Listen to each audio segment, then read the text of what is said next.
겟세마네 동산에서 체포되신 예수님은 먼저 대제사장의 집에 끌려가셨습니다. 거기서 1차로 많은 곤욕과 조롱을 당하시고 그 다음 날 헤롯과 빌라도 앞에 서게 되시면서 재판을 받게 되셨습니다. 예수님에게 지어진 제목은 유대인의 왕이었습니다. 오늘 우리가 본문을 13절부터 보았는데요. 2절 말씀을 빌려서 표현하면 2절 말씀에는 자칭 왕 그리스도라 하더이다 라고 누가복음에 기록되어 있습니다. 예수님은 이러한 자칭 왕 그리스도라 하더이다 라고 하는 제목을 가지고 십자가형이 언도되었습니다. 그런데 이러한 예수님께 내려진 십자가형은 재판장이었던 빌라도가 내린 것이 아니라 재판장 주위에 있었던 유대인들이 억지로 우겨서 받아낸 형이었습니다. 21절에 보시면 그들은 소리질러 이르되 그를 십자가에 못 박게 하소서, 십자가에 못 박게 하소서 하는지라 했습니다. 반면 재판장인 빌라도는 예수님에게서 아무런 죄목도 찾지 못했습니다. 그래서 예수님을 향해 3번이나 죄가 없다고 선언하여 주었습니다.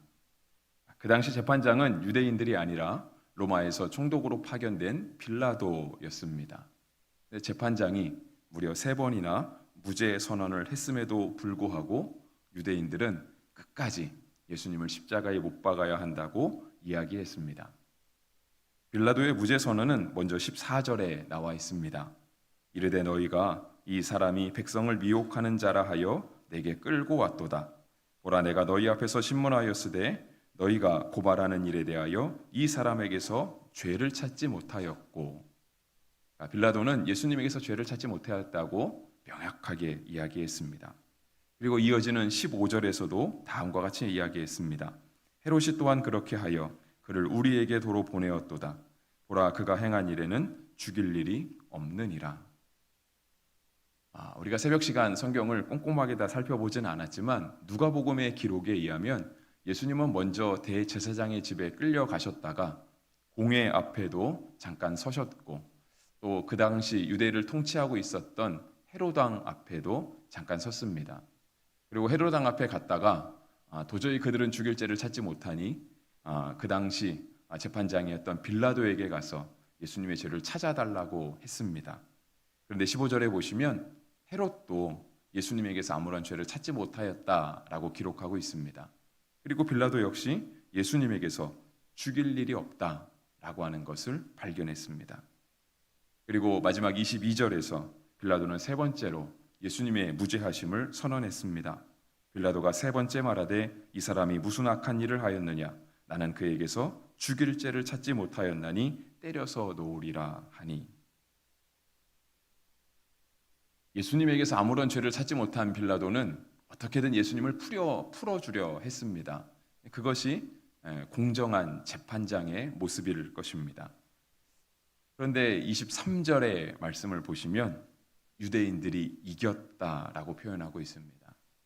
그러니까 유대인들을 이 정식적인 이 사법재판장에서도 잠재울 수 없었던 것이죠.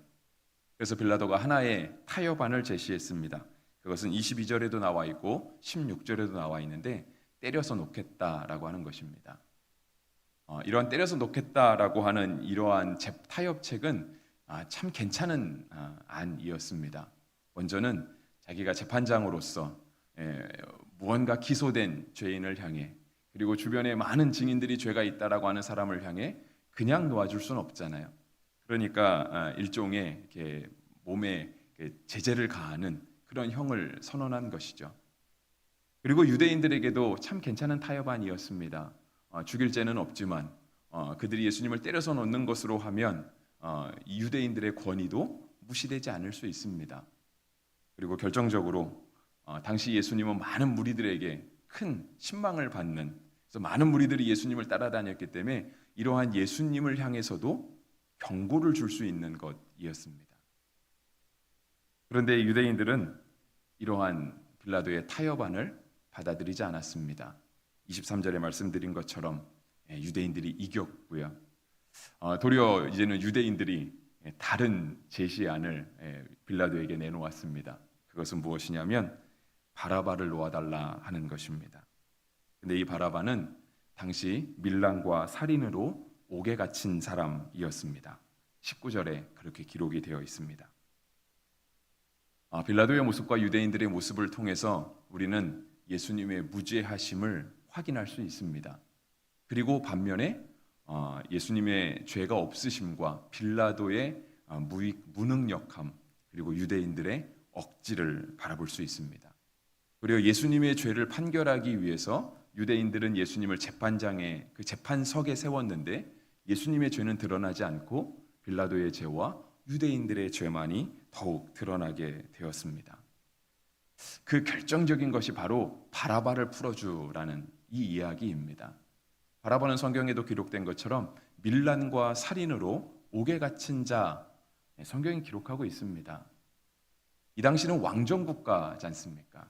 황제가 다스리는, 절대 군주가 다스리는 그러한 통치 체제를 가지고 있습니다.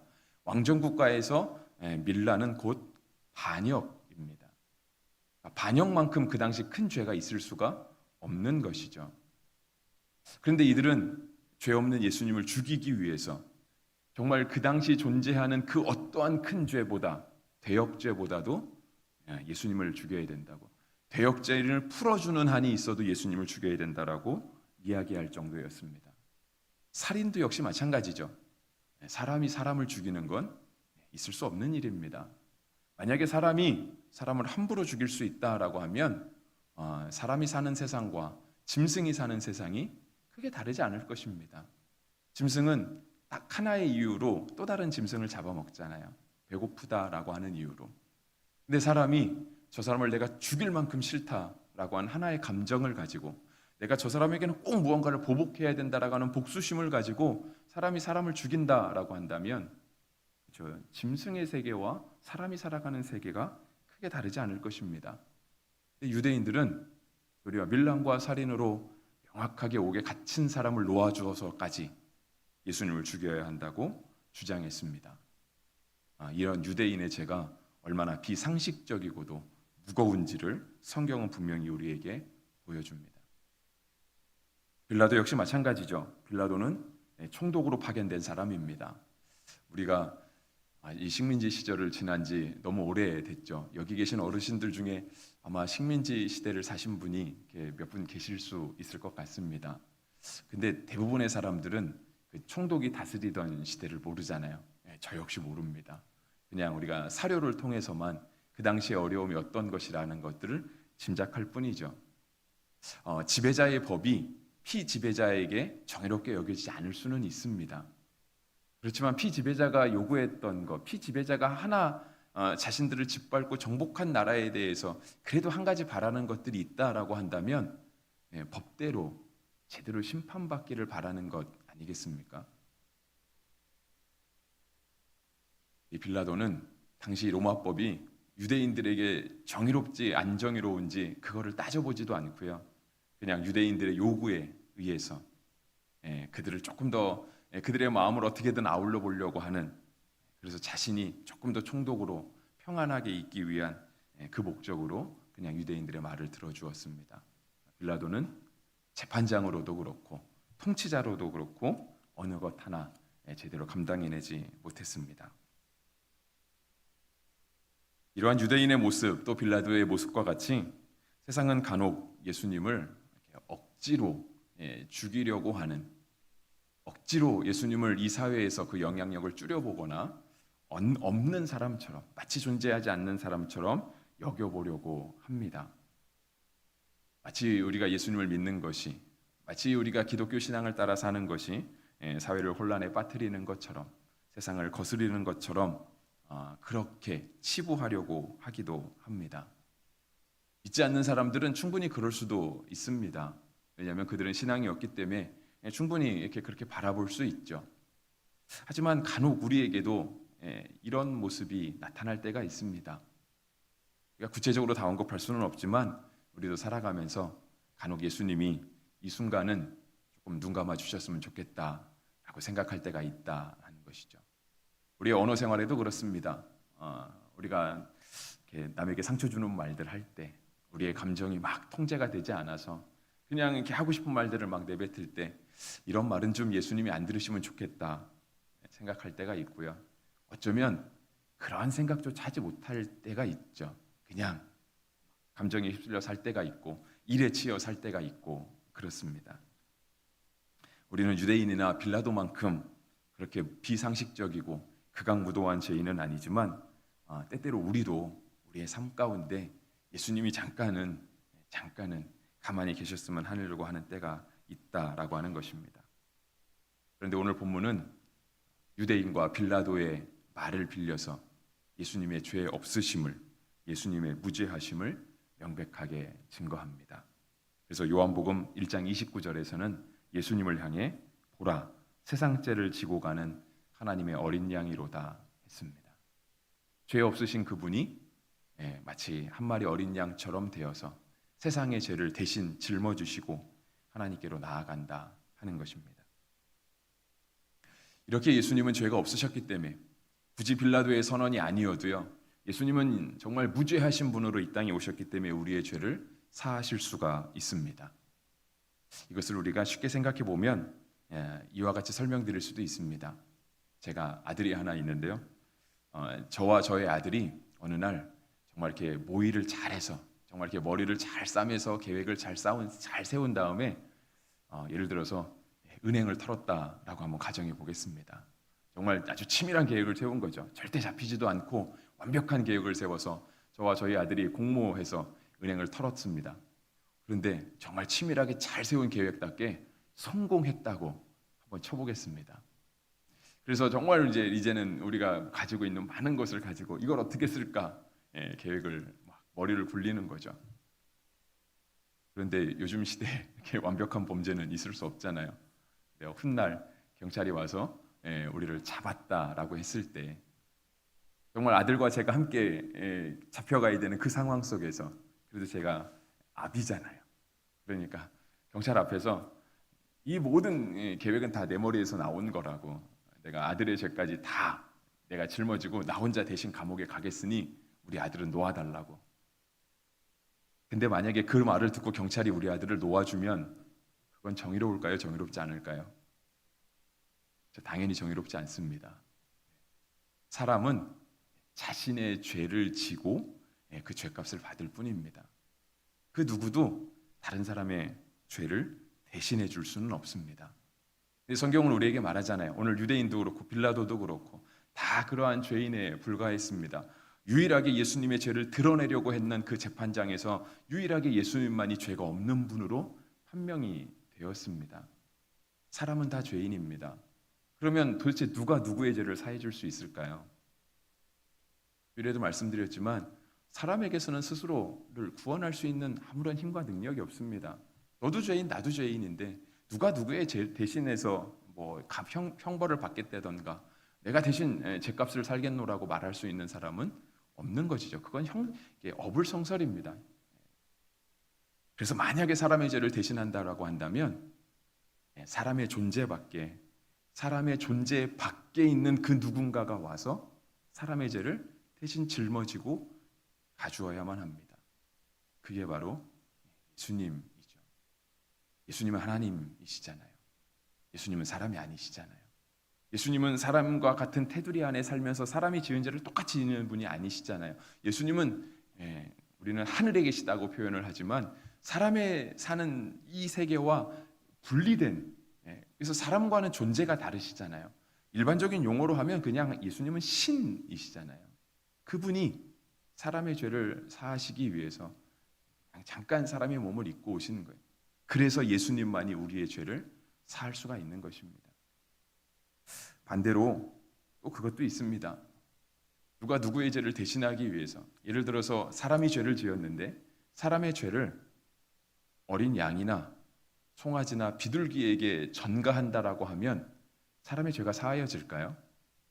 예를 들어서 이렇게 사람이 죄를 지었는데 요즘은 이렇게 개나 고양이에 함부로 비유할 수 없기는 한데 우리 예전의 생각에 의하면 이렇게 개는 요즘은 개가 마치 식구 중에 하나처럼 돼서 이 비유가 조금 조심스럽긴 하지만 사람이 지은 죄를 우리가 가족같이 여기는 개에게 전가한다. 그러면 아무리 우리가 그 개를 가족의 한 명처럼 여긴다고 해도 그 개가 인간의 죄를 대신할 수 있을까요? 그것도 말이 안 되는 거죠. 적어도 우리의 죄를 사하기 위해서는 우리보다 나은 가치, 적어도 동등한 가치거나 나은 가치의 존재가 와야 우리의 죄가 사해질 수 있겠죠. 그래서 요한복음 아까 1장 29절에서는 다음과 같이 말씀하시는 거예요. 보라, 세상 죄를 지고 가는 하나님의 어린 양이다. 오늘 본문은 우리에게 너무 당연한 이야기를 해주고 있습니다. 우리는 이미 예수님의 죄 없으신 것을 다 알고 있습니다. 빌라도가 판결을 잘못했고 유대인들이 억지로 우겨서 예수님이 십자가에 못 박히셨다는 사실을 잘 알고 있습니다. 근데 이 재판장에서 내려진 결론은 바로 십자가형이었습니다. 예수님을 십자가에 못 박자라고 하는 결정이 났습니다. 죄의 값이 십자가형이었습니다. 우리가 좋게 말해서 예수님의 십자가의 죽으심이라고 얘기하지, 이 당시에는 예수님이 십자가에 대신 죽으셔야 된다라고 그렇게 우리처럼 종교적인 용어로 얘기하지 않았을 것입니다. 좀 재판적인 언어로 무섭게 얘기했겠죠. 예수를 십자가형에 처하노라, 이렇게 얘기하지 않았겠습니까? 좋게 말해서 십자가의 죽으심이지, 조금 더 엄밀하게 말하면 십자가에 처형되신 거죠. 마치 예수님이 처형됐다라고 하니까 예수님이 너무 마치 죄인 중에 하나로 죽으신 게 아닌가라는 느낌이 들기는 하는데요. 죄의 값은 처형입니다. 성경은 얘기하잖아요. 죄의 값은 사망이다. 예수님은 처형되셨습니다. 죄의 값을 대신 치르기 위해서. 다시 얘기하면 죄의 결과는 죽음입니다. 그냥 죽음이 아니라 처형이죠. 죄의 결말은 참 무섭습니다. 그런데 그러한 죄에서, 정말 처형될 수밖에 없는 죄에서 예수님이 우리를 위해서 대신 처형당해 주십니다. 그래서 우리로 하여금 구원을 소망하게 하십니다. 오늘 우리가 고난주간 세 번째 날을 맞이하고 있습니다. 우리의 죄가 그렇게 뚜렷하게 드러나지 않을 수는 있습니다. 그냥 우리는 늘 일상을 살잖아요. 우리가 일상을 살면서 착하게 살고 될 수 있으면 기독교인으로서의 그 품위와 덕을 세우려면서 살려고 노력합니다. 근데 그럼에도 불구하고 우리에게는 늘 죄와의 싸움이 있습니다. 마치 아주 갈랑갈랑한 선을 놓고 여기를 넘어갔다 올 거냐 말 거냐 하는 갈등들이 우리에게 있습니다. 근데 그때마다 죄 없으신 예수님을 우리가 한 번 더 기억하면 좋겠습니다. 그리고 죄의 값은 곧 예수님의 십자가 처형이라는 사실을 기억할 수 있으면 좋겠습니다. 그래서 그 말씀이, 그 기억이 오늘 우리로 하여금 조금 더 우리를 거룩하게, 우리를 조금 더 온전하게 세워갈 수 있으면 좋겠습니다. 예수님께서 우리에게 구원을 바라보게 하십니다. 단지 구원만 보게 하시는 것이 아니라 천국의 소망을 갖게 하십니다. 이런 예수님의 은혜가 고난주간 세 번째 날을 맞이하는 우리 모두에게 충만하시기를 주님의 이름으로 축복합니다.